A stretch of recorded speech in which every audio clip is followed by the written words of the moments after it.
તો જય શ્રી રામ ખેડૂત મિત્રો, આજે આપણે બ્રશ કટર મશીનની વાત કરીશું કે જે ઘઉં કાપવા અને ઘણા બધા પાકો કાપવાના અંદર બહુ કામ આવે છે. તો ખેડૂત મિત્રો તમને હું ચાલુ કરીને બતાવું કે જે આ બ્રશ મશીન છે આ બટનથી ચાલુ થાય છે અને આ અહીંયાથી એક દોરી જેવું આવે છે. તો ખેડૂત મિત્રો અહીંયા જે ખેંચીને ચાલુ કરે થાય છે અને પછી આને આમ રેસની જેમ દબાવવાનું આ જોઈ શકો છો તમે. તો ખેડૂત મિત્રો આ મશીન પેટ્રોલની મદદથી ચાલે છે અને બહુ ઝડપી કાર્ય કરે છે. જે એકલો માણસ પણ ખેતરના અંદર ઝડપથી કાર્ય કરી શકે છે.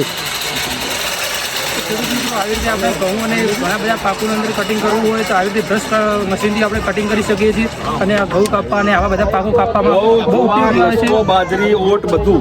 તો જય શ્રી રામ ખેડૂત મિત્રો, આ મશીનનું જ્યારે તમે ખરીદી કરવી હોય તો આપણે આ સર એક નંબર આપે છે, નંબર ઉપર તમે કોન્ટેક્ટ કરીને આ મશીનની ખરીદી કરી શકો છો. તો સર નંબર બોલશો? અમારો પાલનપુરના પેઢીનું નામ છે પલાસરા પાવર એન્ડ ટ્રેક્ટર કોર્પોરેશન અને મારો નંબર છે જેના ઉપર તમે ગમે ત્યારે કોન્ટેક્ટ કરી શકો. 9825542797 9825542797 ઉપર સંપર્ક કરવો. આ સંપર્ક કરીને આ મશીનની તમે ખરીદી કરી શકો છો. જે ઘઉં કાપવા, બાજરી કાપવા, ઘણા બધા પાક કાપવાના અંદર આ મશીનનો ઉપયોગ થાય છે ખેડૂત મિત્રો. તો જય શ્રી રામ.